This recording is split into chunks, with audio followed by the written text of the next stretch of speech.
pivotamos por entender que no había necesidad. Esa es la primera cosa que fue dura, entender que el problema que intentamos resolver no era un problema de verdad. Y la segunda, claro, era que nadie quería invertir, y eso también, o sea, te impacta porque piensas que nadie te quiere, ¿no? Al final, porque nadie confía en ti, y entonces como eso es duro, ¿no? Porque el equipo confía en ti, pero si los inversores no confían en ti, al final el proyecto muere, ¿no? Entonces como no había ganado la confianza solo de gente.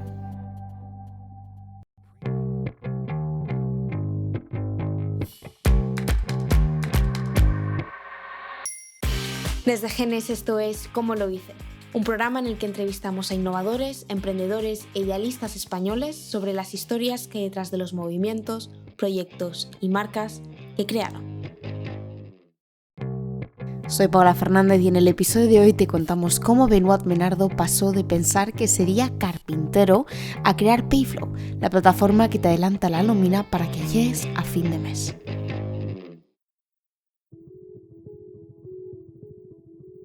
De vez en cuando me encuentro con un emprendedor con una vida difícil de imaginar. Cuando hablé con Maurici Badia, el founder de Hanoun, jamás hubiese pensado que vivió todo lo que vivió hasta crear Hanoun. Pues cuando me senté con Benoit me pasó más o menos lo mismo. Así que presta atención porque estás a punto de escuchar la que diría yo que es una de las historias menos esperadas del ecosistema español. Quizás no sepas quién es Benoit o qué es Payflow, así que déjame empezar por ahí. Bien, ¿cuántas veces has necesitado dinero a mediados de mes? Has ido a tu cuenta bancaria y lo único que se te viene a la cabeza es algo así como, madre mía, hasta que no me paguen no puedo pagar esto. Bueno, pues te aseguro que como tú, muchos. Si tan solo pudiese adelantar algo de esa paga, ¿verdad? Pues hasta hace unos años eso era impensable. Tocaba aguantar. Si necesitabas ayuda entre paga y paga, tenías que recurrir a préstamos o soluciones similares que suelen conllevar otros gastos de por medio, como tasas de interés excesivas, tarifas elevadas y muchas veces incluso corrías el riesgo de poco a poco endeudarte. Hasta que un día alguien dijo, un momento, pero ¿y por qué no facilitamos que la gente pueda ir sacando dinero de su salario a lo largo del mes, según lo vaya necesitando? Esto pasó en Estados Unidos en el 2010 con FlexWage y luego en el mercado fueron entrando otras empresas como Payactiv, Earning, Even y muchas más. Pero en Europa el mercado aún no estaba listo y de hecho no lo estuvo hasta hace relativamente poco. Estamos hablando del 2018-2019. Payflow nació en 2020 de la mano de Benoit Menardo y Avinash Shukani con la idea de traer a España el modelo de plataforma que te adelanta gratis la nómina para que llegues a fin de mes. Si te acuerdas, poco después de la pandemia y durante la pandemia, se le dio especial importancia a los beneficios para empleados. Las empresas querían cuidar de ti y sobre todo no querían que te marchases. Así que desde entonces el mercado de beneficios para empleados no ha hecho más que crecer y crecer. De hecho, en 2011, las empresas que ofrecían servicios para adelantar la nómina levantaron a nivel global más capital del que levantaron entre el 2015 y el 2020. Payflow ha ganado 13 premios a día de hoy, cuenta con clientes como Telefónica, Mango, Alcampo, Pascual, Hoteles NH, está en 4 países, incluso pasaron por el famoso Y Combinator. Pero antes de llegar aquí, la vida de Benoit dio muchas vueltas. Pasó de tenerlo todo a no tener nada.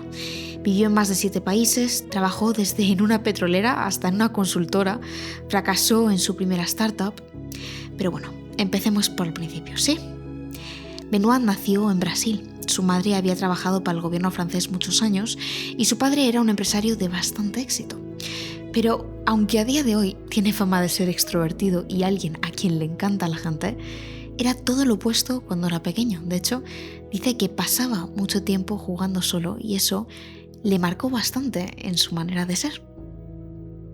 Me gustaba mucho construir cosas. O sea, estaba siempre jugando con los Lego, con los Duplo al principio. O sea, siempre estaba construyendo cosas y siempre me gustaba experimentos. Entonces me acuerdo de cuando era pequeña, tenía como una casita en el jardín que había pedido que sea solo mía, que nadie nunca entre, y había como comprado cosas de química, o sea, había muchas cosas para poder hacer experimentos y me gustaba mucho y llevaba horas, horas, horas. O sea, siempre he estado bastante solitario, creo. O sea, nunca he estado muy social, o sea, siendo pequeño. Luego se cambió, por eso ahora creo que soy mucho más ambivert y mucha gente que no me conoce pues, piensa que soy más extrovertido. Pero siempre he estado muy solo en esta casita y jugando. A ver, me jugaba bastante a videojuegos después. eh, o sea, muy competitivo incluso en esto. Y después sí, o sea, deporte, siempre mis padres han querido que haga mucho deporte. Hay algunos que me gustaron más que otros, pero sí, nunca he ¿Sí? sido como un gran fan de deporte. Hmm. ¿Y siempre has sido muy competitivo? Sí, o sea, siempre me ha gustado ganar, ¿no? Entonces, como es, es una manera de ser competitivo un poco. O sea, no me gusta que la gente sepa que, que estamos luchando uno contra uno, Mm, pero sí que me gusta ganar muchísimo. Por eso me gustaba bastante videojuegos, porque la gente no te veía, pero cuando tú ganaras, o sea, me gusta la satisfacción de ganar sin, sin la parte más agresiva de una pelea o de una competición. Por eso no me gustaba tanto por ejemplo, competición en deportes, porque ahí sí que estás viendo la cara de la persona y te está mirando a los ojos, y esto ujú. no me gustaba tanto, pero sí que me gustaba más con otros tipos de competición. Y de hecho creo que si lo pienso, siempre un poco ha sido un motor de cómo he podido alcanzar cosas. O sea, esta parte es, o sea, lo hago muy bien cuando la gente de un equipo o de un grupo me ve como el motor, ¿vale? Entonces, como Mm, siempre mis padres han querido ponerme bueno, hay dos sistemas, ¿no? El sistema más privado y el sistema público, ¿no? Entonces, sí. y básicamente porque tenían, o sea, tenían la capacidad financiera, siempre al Mm, principio han querido ponerme en el sistema privado. Y yo lo hacía bastante mal, de hecho. Y después yo he estado siempre alternando entre privado y público. Y cada vez que me ponían en privado, yo acababa como el último de los mejores, ¿no? Pero hay gente que, bueno, ser el último de los mejores les empuja y yo no lo había entendido y mis padres tampoco, pero ellos, siendo el último de los mejores, no me empujaba nada. O sea, me hacía hacer Ah, que yo sigo siendo el peor y de hecho voy empeorando, no voy mejorando, porque soy en un grupo de mejores. Aunque yo prefiero muchísimo, no me gusta ser el número uno, pero sí que me ah, gusta ser, por ejemplo, el número dos, número tres de un grupo y de saber que hay, bueno, 20, 30 personas que me ve como uno de los mejores y que va a buscar ayuda. No van a buscar ayuda al primero, van a buscar ayuda a los segundo, al tercero. Y cuando la gente va a buscar ayuda, pues es lo que me empodera y me hace que hago las cosas mejores, ¿no? mm, Entonces, como es algo bastante interesante que siempre he sido alternando. Entonces, como desde muy pequeño a la escuela, pues sistema privado muy mal, luego me pusieron en el público, empezó a funcionar súper bien. Luego pensaron, bueno, genial, si ahora has pasado de último a segundo de tu clase, pues es que tenemos que ponerte de vuelta del ujú. privado. Me Claro. ponen y otra vez lo hago súper mal. Madre mía. Luego, luego entienden que soy el último, me ponen otra vez en público y luego lo hago súper bien. Wow. Y lo más extremo fue que después o sea, básicamente cuando tienes 18 años en Francia vas en un sistema que son las clases preparatorias, que es un sistema muy, muy competitivo, y ahí llegué a la mejora, o sea, a la mejor escuela, a la mejor prepa de Francia, donde tenés puntuaciones de 0 a 20 y más de la mitad de mi clase tenía más de 20, ¿vale? Entonces, como cuando tienes más de 20 vas a cenar con el presidente, que en su día era Nicolás Sarkozy. Entonces, como para que te des cuenta, la mitad de mi clase o sea, había cenado con el presidente por ser los mejores alumnos de todo el país. Entonces, y yo obviamente era uno de los últimos, pero mucha gente, siendo en un ecosistema así, se hubiera sentido pues impulsado y inspirado por gente mejor, ¿no? Y yo realmente al revés, empecé como a ser como muy, muy mal y luego me echaron. De hecho, o sea, fue tan mal que incluso los estudiantes hicieron una petición para echarme ¿Qué, y que casi todo el mundo lo firmó y qué me echaron dices? después de 2 años. ¡Ostras! Madre mía. Entraremos luego un poco más en esto, pero antes de continuar, volvemos un poco atrás. O sea, tú estuviste hasta los 10 años en Brasil y luego cuando cumpliste los 10 os mudasteis al sur de Francia. Sí, bueno, sur de Francia, norte de Italia, exacto. Entonces, como mis abuelos del lado de mi madre son ambos italianos, ellos llegaron pequeños a Francia y entonces como sí que iba bastante, pues había como una hacienda en el norte de Italia, en Cuneo, donde, bueno, viajaba de vez en cuando ahí, pero yo estaba más en Niza, básicamente. Niza es donde, bueno, hice después la escuela, etcétera. Ahí. Pero ¿y por qué os mudasteis? O sea, 10 años es...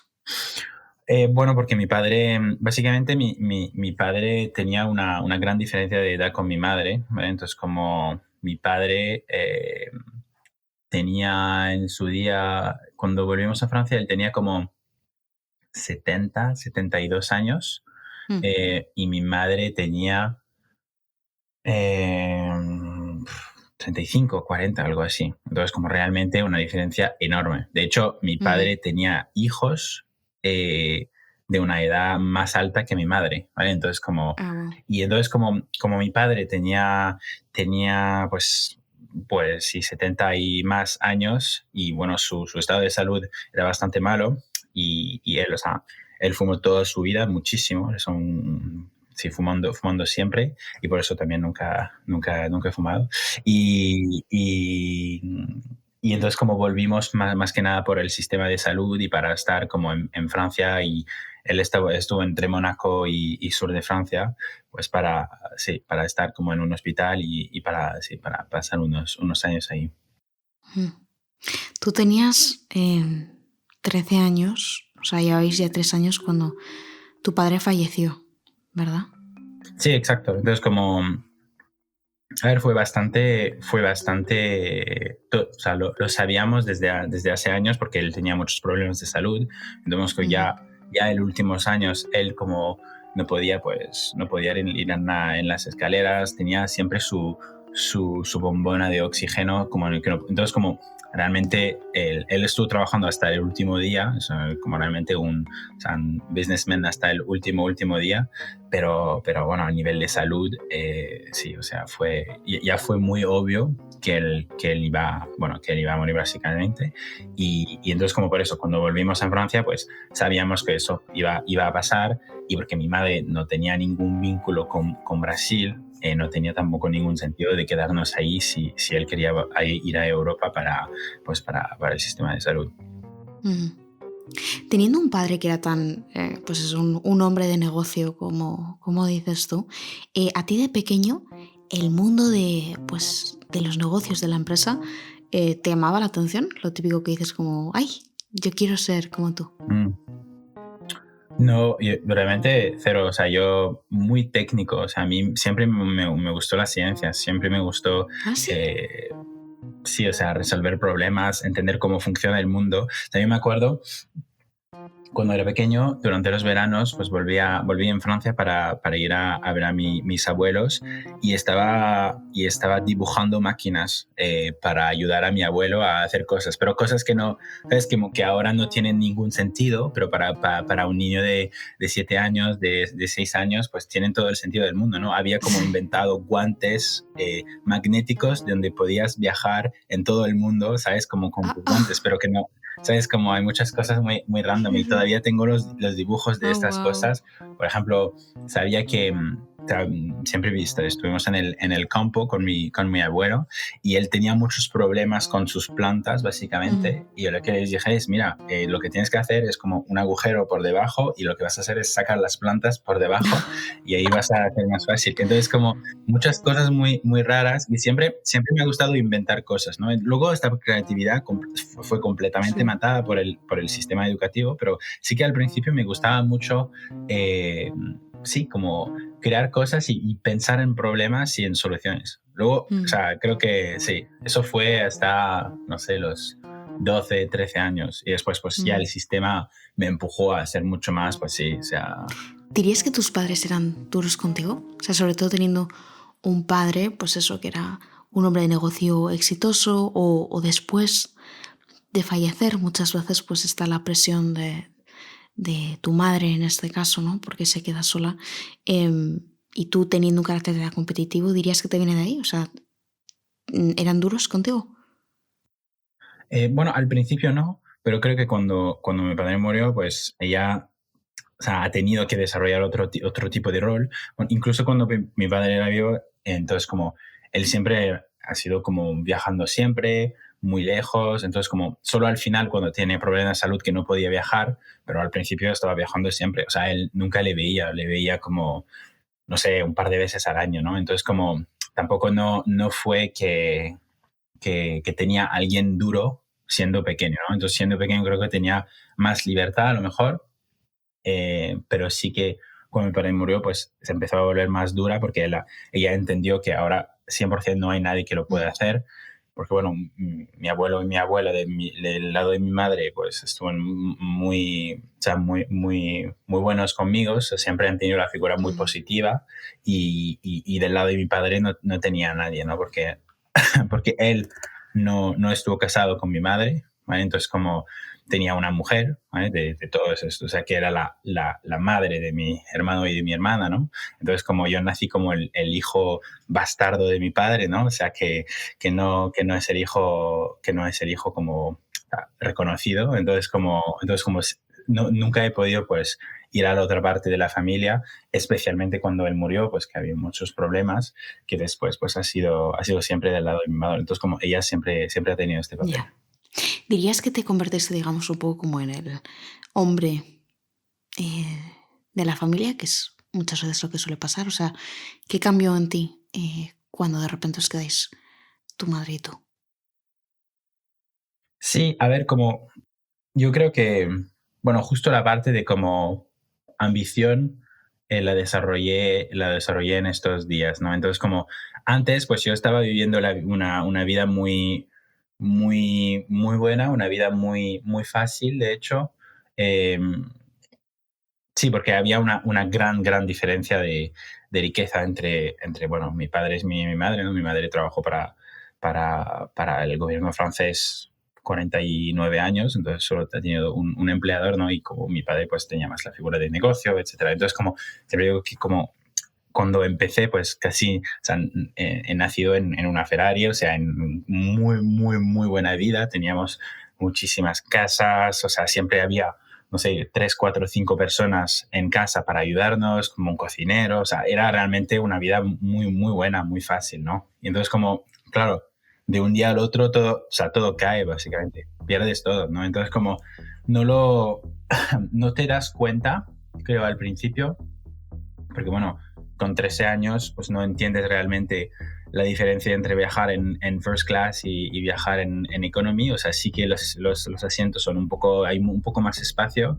pero vamos, como no te das cuenta de la diferencia de precio entre economía y primera clase o business, ¿no? Pero yo siempre viajaba primera clase de 0 a 13 y a partir de 13 nunca más de mi vida viajé en primera clase. Y entonces como o sea, no te das cuenta realmente, te das cuenta solo después cuando aprendes la vida y dices, wow, pues es que es verdad que este hotel que incluso existía antes, pues ahora ni siquiera puedo ir ahora. O sea, entonces como hay muchas cosas que la entiendes más tarde, ¿no?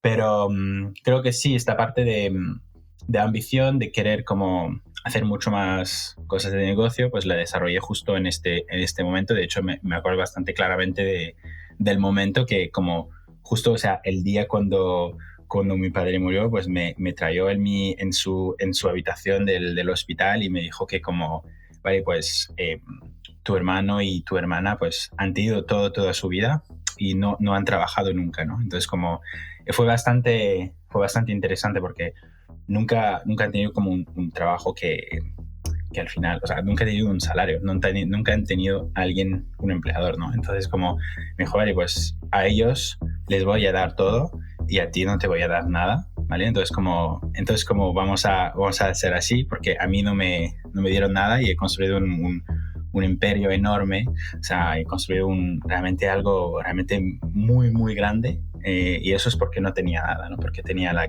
ganas de comer el mundo. Entonces, como, bueno, o sea, el castillo ahí, pues le voy a dar a la casa ahí le voy a dar a ella, etcétera. Y como repartieron todo básicamente en dos, ¿no? Y me dijo, vale, pues no lo entiendes ahora, pero bueno, es el mejor regalo que te puedo ofrecer. O sea, yo no lo entendía, ¿sabes? Como no, ni siquiera me pensé que era algo malo, pues vale, pues me ha dado un regalo que es nada, bueno, fine. Entonces, y al final fue interesante porque año después, pues entendí que sí, que tenía bastante sentido, pero, pero sí, entonces como mi madre lo que ella tenía, pues lo tenía, pero mí mismo, o sea, no tenía nada, básicamente. O sea, que él, en cierta manera, veía algo en ti, ¿no? Bueno, o que sí, o que no es tan fácil, ¿sabes? Como en China dice que, o sea, la riqueza no puede ser más de 3 generaciones, ¿no? Entonces, y tiene un sentido, ¿no? Pues porque es muy difícil seguir con teniendo acceso a muchas facilidades, a mucho dinero y después, pues, realmente enfocarse y seguir haciendo cosas con esto. Mm. O sea, que después de que tu padre falleciese, pues las cosas empiezan a ir a mejor para ti, mejor, pues eso, en los estudios. Lo estabas mencionando antes, y hablabas de la preparación antes de ir a la universidad, ¿no? Que tengo entendido. ¿Que tú fuiste a Versalles? Ujú, sí. Vale. Cuando hablas, o sea, cuando alguien habla contigo, tú siempre dices que esta es una parte esencial de tu vida, ¿no? O sea, fue una de las épocas más Ujú. duras. Cuéntame un poco, porfa, cómo funciona, porque aquí no tenemos eso. O sea, y tengo entendido que es muy duro como sistema. Sí, a ver, como es duro, es muy duro, es muy competitivo. De hecho, o sea, sí, es el sistema que tiene la tasa de suicidio más alto de todos los sistemas educativos. Realmente, o sea, ves cosas muy, muy, muy duras. Em, es un sistema muy antiguo que de hecho, Francia se inspiró del sistema de los concursos imperiales chinos, donde pusieron como todos los estudiantes de China en un concurso nacional con un ranking y ahí es como donde elegían como los mejores que iban a ser pues los que lideran el país, ¿no? Entonces pues Francia hizo lo mismo y le llamó como clase prépa, que son clases preparatorias, para entrar a algunas escuelas, ¿no? Que son como universidades, pero que se llaman grandes escuelas donde ¿no? Entonces, son cursos muy duros, o sea, son todas clases muy duras, donde pues básicamente el mejor 30% después del liceo, pues puedes ir en estas clases preparatorias, ¿no? Entonces,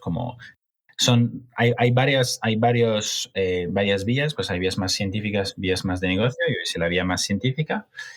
Y después de 2 años, pues tienes concursos nacionales, y eso está realmente un nivel de presión altísimo, un nivel de trabajo que realmente, o sea, puedes olvidarte de todo lo que tienes en tu vida. O sea, ya no puedes tener pues novia, ya no puedes tener amigos, ya no puedes tener nada. O sea, realmente es algo muy, muy duro. Es de lunes a sábado y el domingo trabajando todo el día y eso es así 2 años y no tienes nada. O sea, no, al final, si entras, estás casi asegurado tener por lo menos un sitio en una de las escuelas, porque o sea, realmente es un sistema muy, muy complicado, ¿no?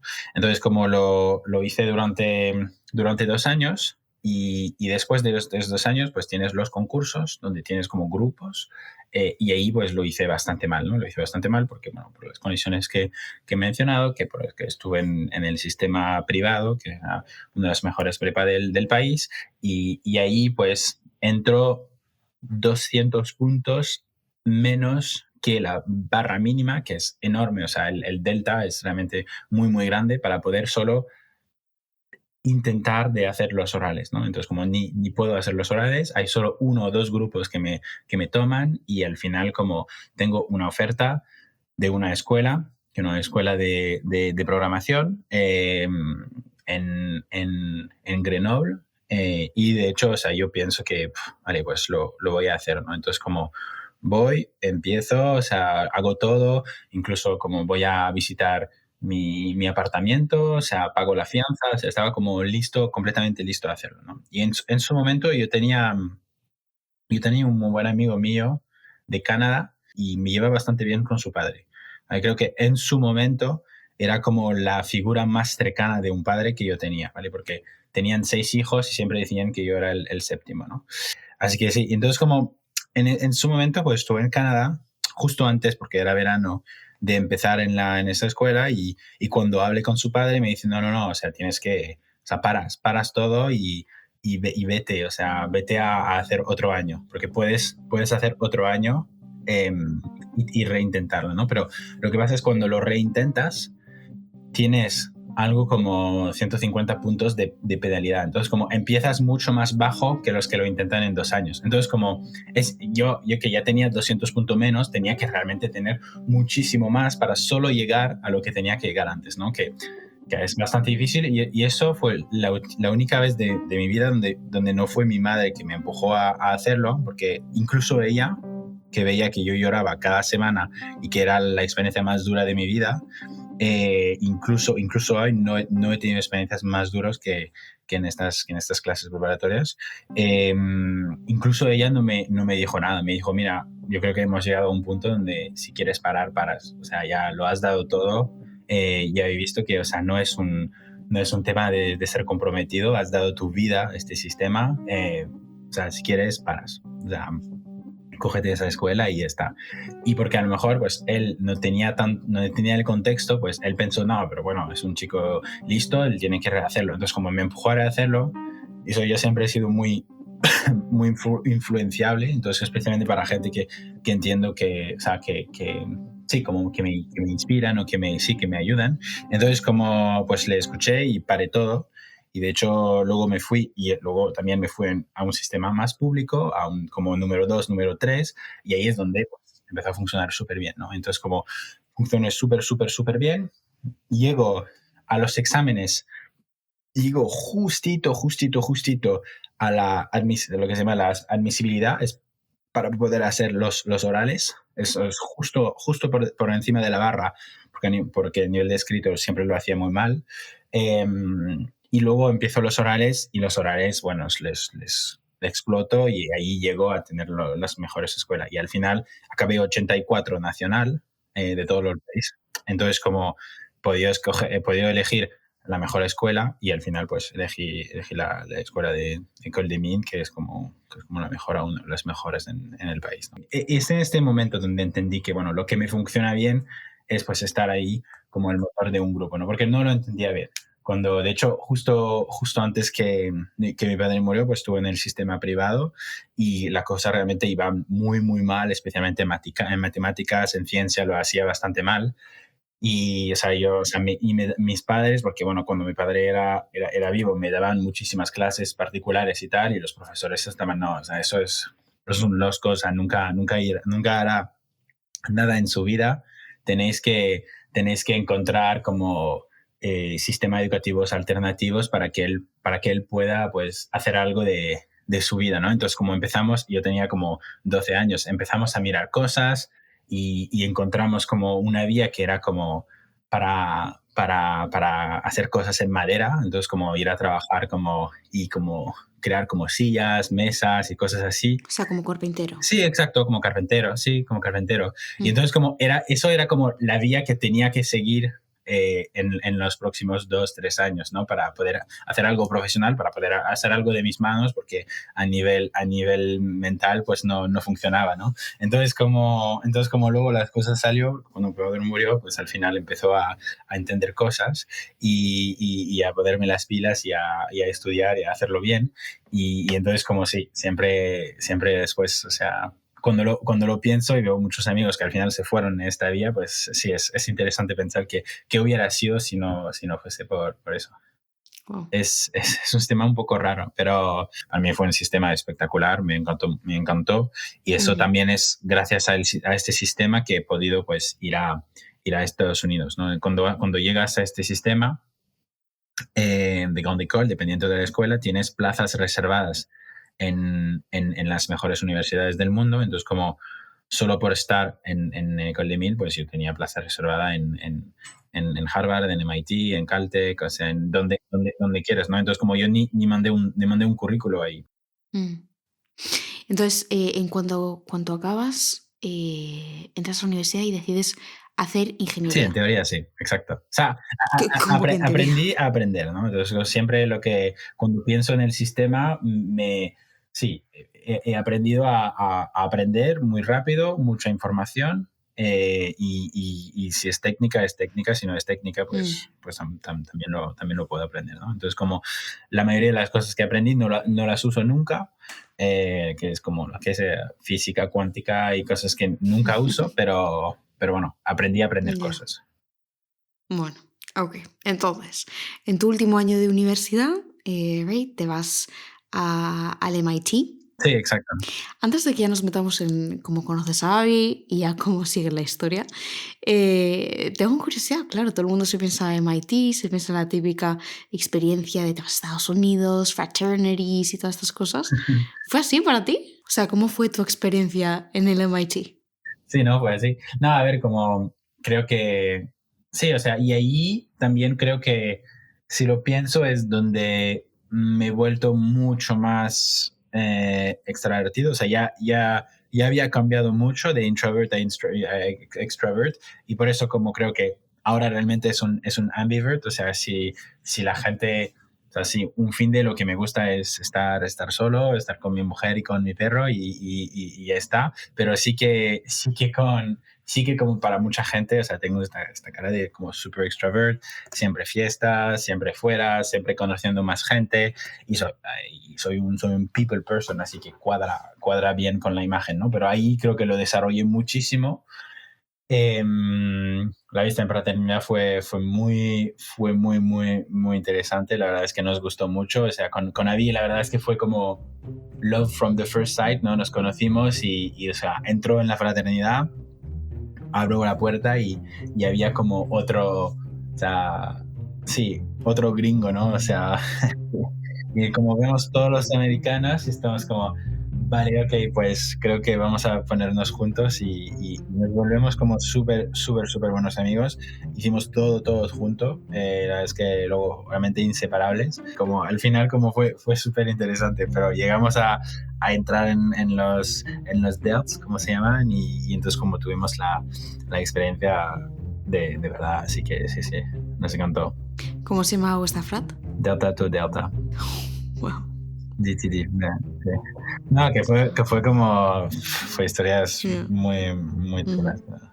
¿Te acuerdas de cuál fue tu primera impresión de Abby? O sea, ¿qué fue lo primero que pensaste de él? A ver, conectamos muy bien, la verdad. Conectamos muy bien porque dos historias muy similares, muy internacionales. Hemos viajado por todo el mundo. O sea, habíamos hecho muchas cosas que al final conectamos y yo me acuerdo de haber muchas similitudes, ¿no?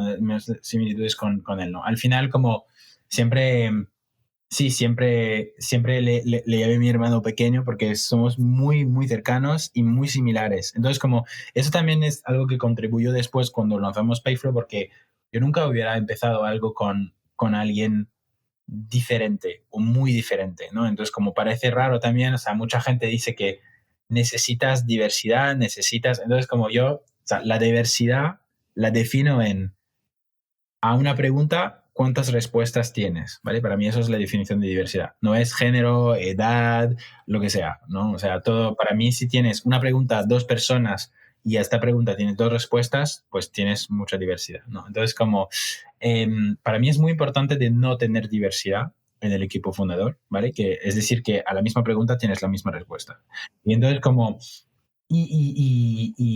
eso es algo que cuando hay a nivel de VPs, a nivel de senior leadership en tu empresa, es muy importante que tengas esta diversidad, que si tienes 10 personas a una pregunta tienes 10 respuestas, pero sí que en el equipo fundador necesitas absolutamente tener gente, o sea, gente muy alineada siempre, ¿no? Entonces, como con Avi es que somos lo mismo, o sea, ambos ingenieros, ambos hemos estudiado la misma cosa, ambos MIT, ambos consultores, ambos Rocket, ambos todo. Entonces, como cuando miras son como un perfil duplicado Pero sí que en la realidad hay muchas cosas más complementarias de nuestro, pues, cómo vemos la vida, cómo pensamos con gente, etcétera. Entonces, como hay muchas cosas complementarias, pero a la misma pregunta tienes la misma respuesta. Mm, ujú.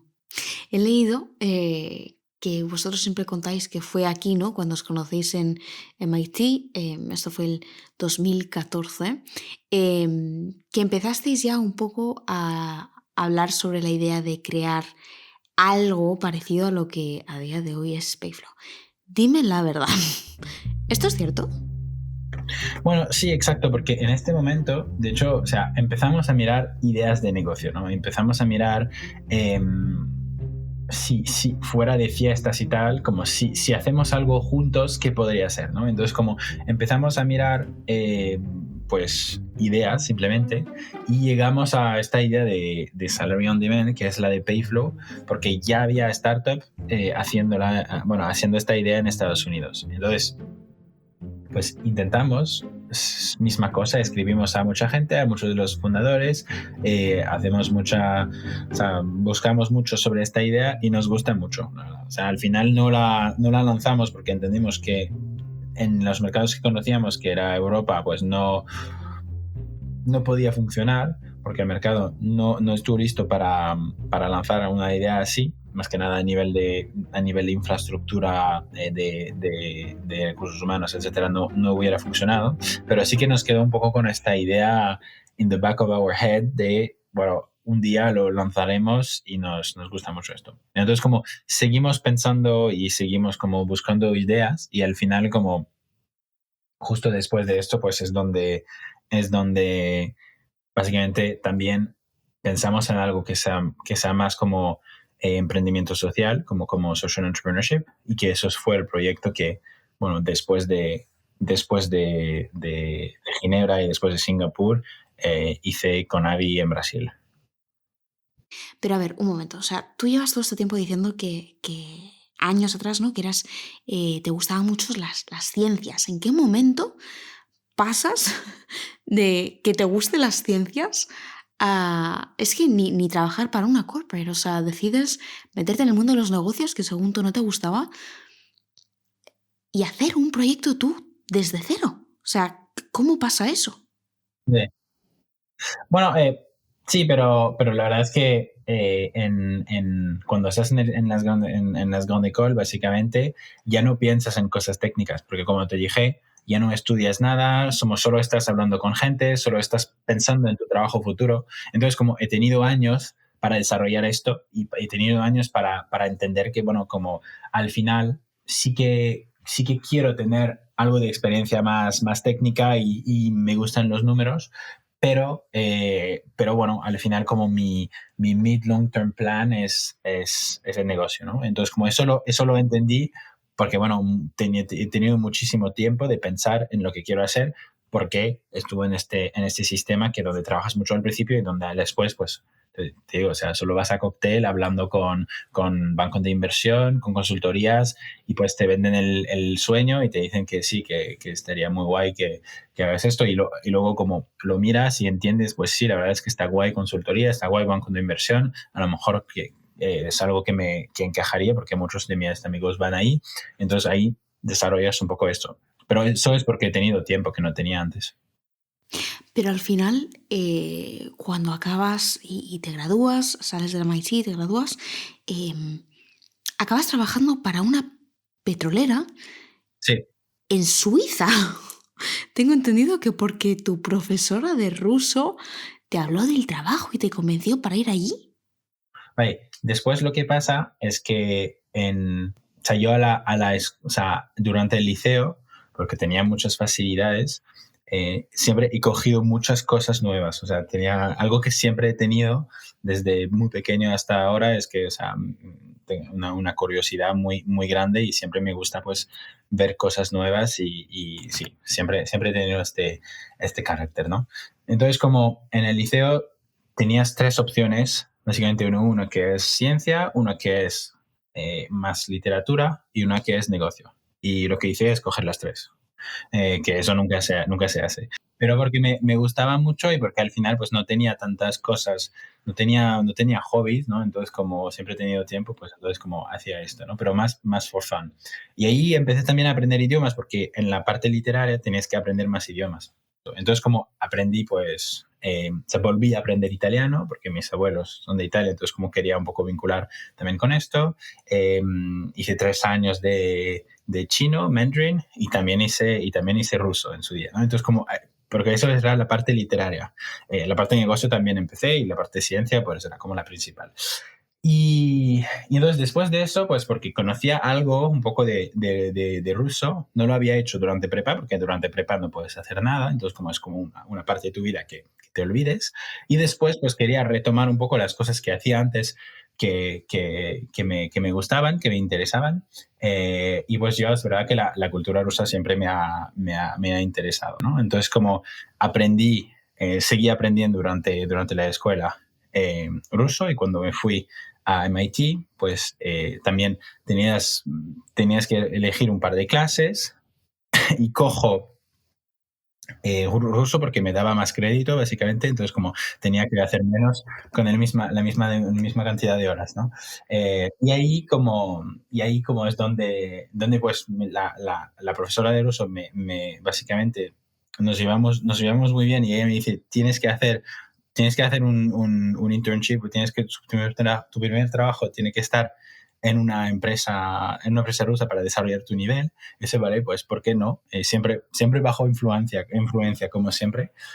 Y entonces, como hasta ahora me acuerdo de su nombre, Olia Kalashnikova, y básicamente ella me dice, vale, pues te voy a ayudar, vamos a mirar juntos y acabamos pensar que, bueno, porque la escuela que hice en Francia, École des Mines, era de las minas, pues también hay mucha gente que va en oil and gas, o sea, en petróleo, entonces como a lo mejor pues tiene sentido mirar en este lado, ¿no? Y entonces encuentra que una de las empresas petroleras más reconocida del país está buscando a alguien pues que habla español porque tenían negocio en Venezuela y era muy necesario. Portugués porque tenían negocio en Brasil. Es basado en Ginebra, entonces como que habla francés, que habla inglés porque es el idioma de negocio y que conoce algo de oil and gas y que pues habla algo de ruso, ¿no? Entonces como I tick all the boxes, pero bueno, necesitaban 5 años de experiencia que no tenía porque tenía 0 años de experiencia y luego pues piensan que pues vamos a darle esta oportunidad, entonces como hago la primera ronda, segunda ronda, tercera ronda, muchísimas recomendaciones de pues mi profesora que dice que sí, que es uno de mis mejores alumnos, etcétera, etcétera. Y luego como llegamos a la última ronda y ahí como entiendo que va a ser muy complicado porque no, sí, o sea, estábamos en los finalistas, en los candidatos finalistas, entonces empiezo a intentar hacer push por todos los lados. Pregunto a amigos de amigos, y ahí, muy interesante que mi padre, él siempre había puesto todas sus tarjetas de visita en libros, ¿vale? Entonces, como cada vez que conocía a alguien, tenía la tarjeta, ¿sabes? La tarjeta de visita, la ponía en un libro de plástico y tenía, pero 50 de estos libros, que era todo su red, ¿no? Entonces, como empiezo, miro, y encuentro a alguien que trabaja en esta empresa. Entonces, como le pregunto a mi madre y le digo, oye, pues, ¿crees que conoces a esta persona? Me dice, sí, sí, sí, creo que era muy buen amigo de tu padre y tal. Entonces, intento llamar a la persona como llamada completamente fría, que mi padre murió 10 años antes, nunca había llamado a esta persona. Intento los 3 números que había y un número me lo coge y digo, oye, pues soy el hijo de nada, etcétera, etcétera. Y entonces, como esta persona tenía, o sea, muy buena relación con mi padre, me dice, Buah, es que lo intentaste tan duro que la verdad es que ya no trabajo en esta empresa, ahora trabajo en otra, pero sí que me queda contactos, entonces como me ayudó de ahí y entonces como yo a la última ronda, con una recomendación suplementaria, consigo el trabajo que era 5 años de experiencia. Y lo más interesante es que como este primer trabajo fue como mi mayor salario de toda mi vida, incluso ahora nunca me acuerdo, de becario. Entonces, como, bueno, pues también fue en Ginebra y porque Oil and Gas también paga bien, etcétera, pero fue uno de mis mejores salarios. Wow. Pero, ¿y qué tenías que hacer exactamente? O sea, ¿estabas más metido en el lado de finanzas? ¿Estabas haciendo de ingeniero? ¿Qué hacías? Yo básicamente entré para ayudar a un trader en lo que él hacía en su día a día y empecé a automatizar muchísimas cosas, porque o sea, yo nunca había como programado en este year en VBA, ¿no? En Visual Basic, básicamente. Y yo miraba lo que la gente hacía y vi que la gente estaba haciendo cosas muy, muy manuales. Y yo dije, oye, pero eso no tiene ningún sentido, hay que automatizarlo. Entonces empecé a escribir cosas, o sea, pedazos de código para automatizar algunos de los procesos y les gustó muchísimo porque estaban ahorrando tiempo, estaban trabajando menos. Y entonces como yo me volvió súper, súper cercano de mi manager, que después, o sea, tan cercano que fue el primer inversor en Payflow, que fue mi primer manager, que fue el primer inversor en Payflow. Por eso siempre digo a la gente que entra, pues que os llevéis bien con vuestro manager, porque nunca sabéis, a lo mejor será vuestro primer inversor, ¿no? Y ahí realmente entendí lo de, bueno, cuando eliges un trabajo, eliges un jefe, ¿no? Y para mí me ha enseñado muchísimo y me ayudó muchísimo. Y entonces, como después de un par de meses ahí, entiendo que me gusta la parte técnica, me gusta la parte de, pues, escribir código para mejorar cosas. Entonces, como quiero algo más técnico, ¿no? Entonces, como busco cosas y ahí encuentro básicamente un trabajo de trader algorítmico en un hedge fund en Singapur, ¿vale? Entonces, como miro la oferta, miro los números, o sea, conto todos los ceros y pienso como que cómo puede ser esto, y entonces como pienso, vale, genial, empiezo ahí y ahí fue también, a lo mejor no aprendí tan bien porque eso fue como mejor de los mejores hedge funds, entonces como porque entro siendo el peor de los mejores, y ahí entro y bueno, el trabajo fue interesante porque hacía mucha programación, o sea, estaba programando todo el día, era un poco demasiado, pero me gustaba bastante programar. Pero el equipo no me gustaba para nada. Y eso fue una experiencia un poco dura y ahora realmente entiendo que no tienes que elegir un equipo, realmente o sea, no tienes que elegir una empresa, sino que tienes que elegir un equipo. Bueno, lo aguanto suficiente para conseguir una oferta muy buena después del primer periodo, o sea, de como un periodo más de prueba. Y la oferta fue una oferta increíble, fue una oferta en 250K, o sea, algo que fue una locura que hasta hoy, o sea, nunca he tenido este nivel, ¿no?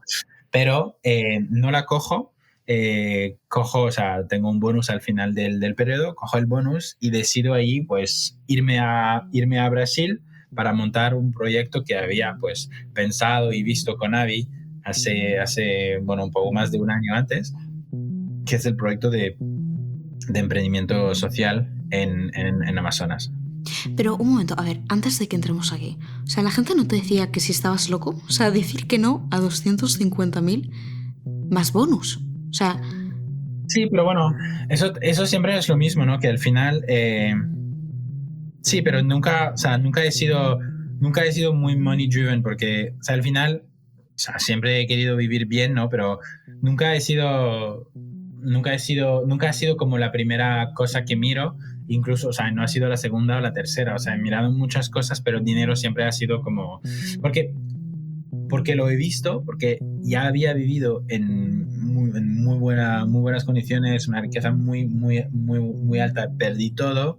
Sabía que si pones esto como primera, pues no, tu vida no estás haciendo algo bien. Entonces, como ya había hecho este error, ya había visto en primera línea de cómo, por qué no poner dinero primero.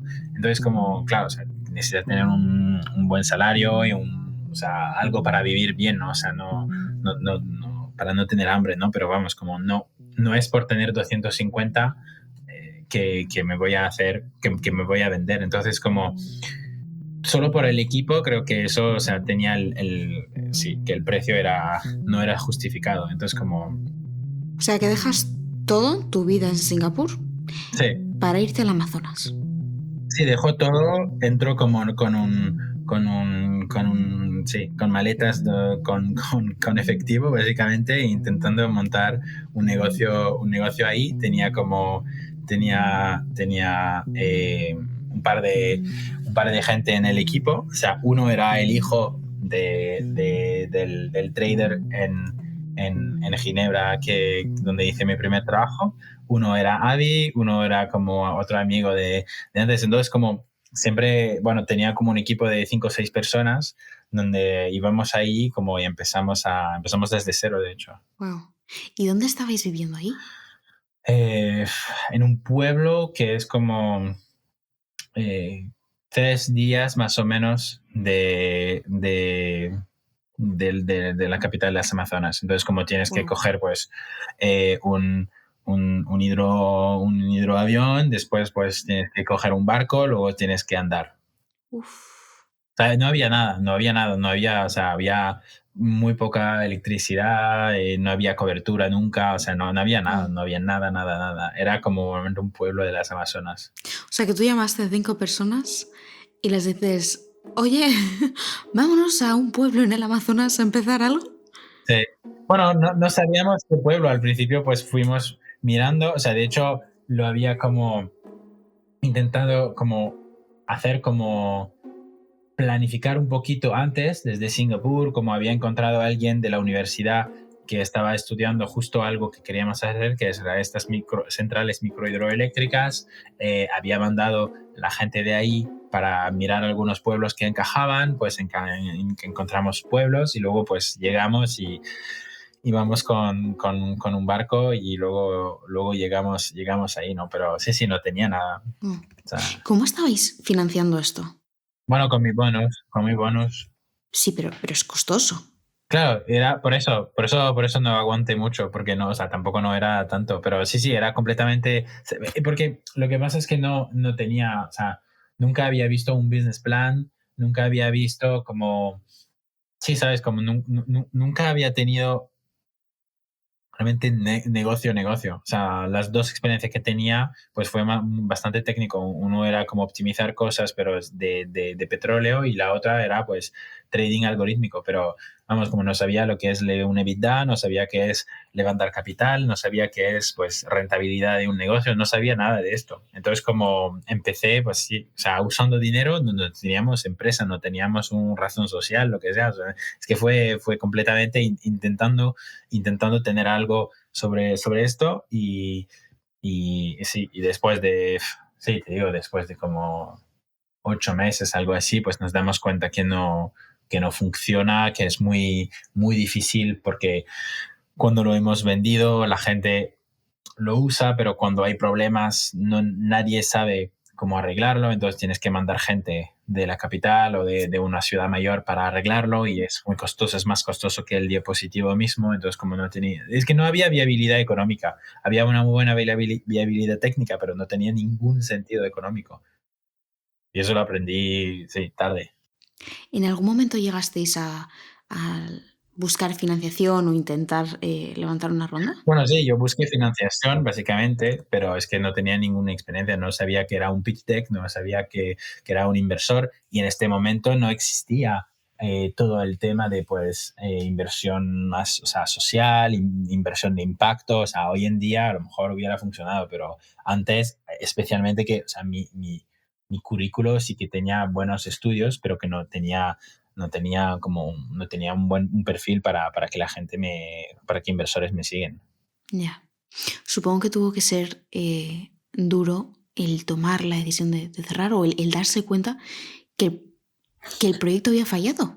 Sí, más que nada darse cuenta que no habíamos visto cosas, ¿no? Que al final ha Mm. fallado por culpa mía o por culpa nuestra, ¿no? Pero, Ya. pero que si falla, o sea, al final falla porque la necesidad no era tan clara, porque la gente sí que tenía algo de electricidad, no era Mm. que la gente realmente no tenía como acceso a la luz, ¿no? O sea, sí que había un poco, ¿ya? Entonces, como el problema no era tanto era la estabilidad de la red, ¿no? Eso es algo Mm. que no habíamos visto.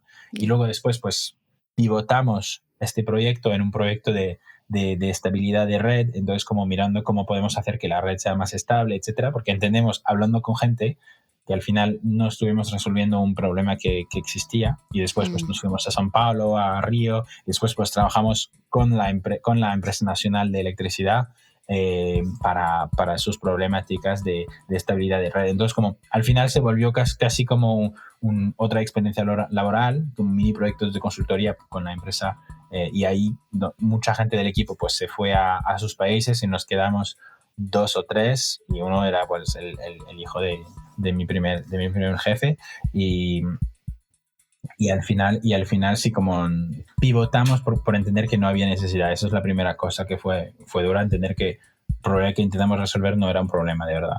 Y la segunda, claro, era que nadie quería invertir y eso también, o sea, te impacta porque piensas que nadie te quiere, ¿no? Al final, porque nadie confía en ti y entonces como eso es duro, ¿no? Porque el equipo confía en ti, pero si los inversores no confían en ti, al final el proyecto muere, ¿no? Entonces como no había ganado la confianza solo de gente. Ya. ¿Y qué hiciste después? O sea, cierras startup o proyecto cerrado y ¿qué haces después? Entonces, pues decido volver a mirar pues alternativas que la gente de mi grande call hacía en su día y una era consultoría. Y ahí es donde pues cojo la oferta de Bain, básicamente, y entro y empiezo en Europa, ¿vale? Entonces, como porque tenía los 3 y que quería una experiencia internacional, entonces pido de hacer como un par de meses en una oficina, un par de meses en una otra. Hey, soy Paula. Vamos a hacer un poquito de fast forward aquí. Como has escuchado, Benoit decide irse a Europa y poco tiempo después vuelve a cambiar de destino, esta vez con su mujer, porque los proyectos que estaba haciendo no tenían el impacto en el mundo que él buscaba. Así que pasaron unos años en la oficina de Bain en Johannesburgo, con proyectos que sí, según Benoit, cambiaban el mundo. Pero un poco más tarde, por problemas con visados, se mudan a Rusia, aún en Bain, y al cabo ya de 3 años en consultoría, Benoit decide dar el paso que le acerca más que nunca a emprender de nuevo, un MBA. En consultoría es muy clásico que después de 3 años vas a MBA. Yo tenía como buenas notas internas en consultoría, entonces como podía, o sea, calificaba para hacer un MBA, así que pues y ahí también misma cosa, o sea, podía ir a HBS, podía ir a MBA que son mejores que INSEAD y elegir a INSEAD también por fit, también porque sabía que a nivel de personas y porque también sabía que no era el número 1, porque sabía que el número 1, porque había hecho muchísimo due diligence y este momento sí que aprendí. O sea, que como de la misma manera de como cuando aprendí a elegir qué consultoría para qué consultoría voy a trabajar, para el MBA también sí que aprendí. O sea, había hablado con, no sé, 30, 40 personas de todos los diferentes programas y entendí que, vamos, que la gente que estuvo en Stanford, en HBS, no voy a, o sea, voy a ser otra vez el último de los mejores y no lo quiero, realmente no quiero. Entonces, ahí como fue INSEAD, y ahí como fue mucho más como número 2, número 3 no de los peores, pero de un programa como menos número 1. Y la idea era, de principios, hacer el MBA y luego volver a Bain. Sí, exacto. O sea, yo pensé volver a Bain, como la mayoría de la gente en consultoría que va a hacer su MBA. O sea, el MBA es una parte del currículo de un consultor, ¿no? Entonces vas ahí y cuando entro en el MBA me ha dado algo que no tenía, que era tiempo, un poco lo que dijimos, ¿no? Entonces, con tiempo he intentado pensarlo bien de qué me gustaba y cuáles son las cosas que me gustaban en consultoría, que me gustaba antes de consultoría, que me gustaba cuando era pequeño. Y entonces como en un par de semanas entendí que quería volver a emprender.